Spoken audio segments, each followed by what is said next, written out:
ನಮಸ್ಕಾರ.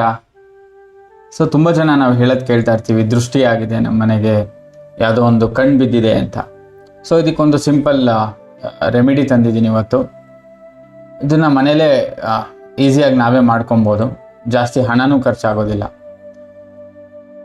ಈ ವಿಡಿಯೋನ ನೀವು ಯೂಟ್ಯೂಬಲ್ಲಿ ನೋಡ್ತಾ ಇದ್ದರೆ ಯೂಟ್ಯೂಬ್ ಚಾನಲ್ನ ಸಬ್ಸ್ಕ್ರೈಬ್ ಮಾಡಿ, ಹಾಗೆ ಇನ್ಸ್ಟಾಗ್ರಾಮಲ್ಲಿ ನೋಡ್ತಾ ಇದ್ದರೆ ಇನ್ಸ್ಟಾಗ್ರಾಮ್ ಪೇಜ್ನ ಕೂಡ ಫಾಲೋ ಮಾಡಿ. ನಾನು ನಿಮ್ಮ ಹೋಸ್ಟ್ ವಿಷ್ಣು ಸ್ವರೂಪ್. ತುಂಬ ಜನ ಅಂದ್ಕೊಳ್ತಾ ಇರ್ತೀವಿ, ನಾವೆಲ್ಲ ಹೊರಗಡೆ ಪೂಜೆ ಅಥವಾ ಎಲ್ಲ ಒಂದು ಕಡೆ ಫಂಕ್ಷನ್ಸ್ಗೆ ಹೋದಾಗ ಎಲ್ಲೋ ಒಂದು ಕಡೆ ಒಂದು ಕಣ್ಣಾಗಿರುತ್ತೆ, ಅವತ್ತಿಂದ ನಮಗೇನೋ ಒಂಥರ ಡೌನ್ಫಾಲ್, ಇಳಿಗೆ ಕಡಿಮೆ ಆಗಿರುತ್ತೆ.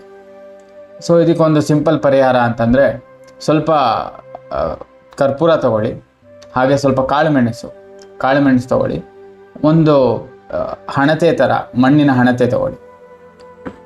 ಮನೆಯ ವೆಸ್ಟ್ ಸೈಡ್, ಇವಾಗ ನೀವು ಹಾಲಲ್ಲಿ ಈ ಪರಿಹಾರ ಮಾಡ್ತಾ ಇದ್ದೀರಾ ಅಂದರೆ ಹಾಲಿನ ವೆಸ್ಟ್ ಸೈಡಲ್ಲಿ ಸ್ವಲ್ಪ ಕರ್ಪೂರದ ಜೊತೆ ಅಥವಾ ತುಪ್ಪನೂ ಹಾಕ್ಬೋದು.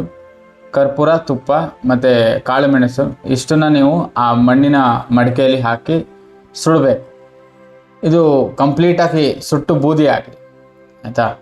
ನೆಕ್ಸ್ಟ್ ಡೇ, ಅದರದ್ದು ಮಾರನೇ ದಿನ ಅಂದರೆ ಇದನ್ನು ನೀವು ಶನಿವಾರ ಮಾಡಬೇಕಾಗತ್ತೆ. ಶನಿವಾರ ಸಂಜೆ ಸೂರ್ಯಾಸ್ತದ ನಂತರ ಒಂದು 7:30-8 ಗಂಟೆ ಆ ಟೈಮಲ್ಲಿ ನೀವು ಮಾಡ್ಬೋದು.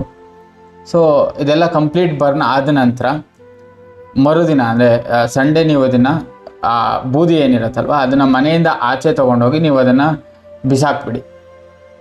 ಇದರಿಂದ ನಿಮಗೆ ಸ್ವಲ್ಪ ಈ ನೆಗೆಟಿವ್ ಕಣ್ಣು ಬೀಳೋದು, ಮನೆಗೆ ದೃಷ್ಟಿ ಅಂತೆಲ್ಲ ಏನು ಹೇಳ್ತೀವಲ್ವ, ಇದೆಲ್ಲ ಸ್ವಲ್ಪ ಕಡಿಮೆ ಆಗ್ತಾ ಹೋಗುತ್ತೆ. ಹಾಗೆ ನಮಗೆ ಒಂದು ಮನೆಯಲ್ಲಿ ಪಾಸಿಟಿವಿಟಿ ಅನ್ನೋದು ಸ್ವಲ್ಪ ಜಾಸ್ತಿ ಆಗ್ತಾ ಬರುತ್ತೆ. ಹಾಗೆ ನಮ್ಮ ಯೂಟ್ಯೂಬ್ ಚಾನಲ್ನ ಸಬ್ಸ್ಕ್ರೈಬ್ ಮಾಡಿ. ಇದೇ ಥರ ಸಿಂಪಲ್ ರೆಮಿಡಿ ಪರಿಹಾರಗಳನ್ನು ನಾನು ತರಬೇಕು ಅಂತ ನಾವು ಟ್ರೈ ಮಾಡ್ತಾ ಇದ್ದೀವಿ. ಸಬ್ಸ್ಕ್ರೈಬ್ ಮಾಡಿದ್ರೆ ನಮಗಿನ್ನೂ ಪ್ರೋತ್ಸಾಹ ಸಿಗುತ್ತೆ. Thank you.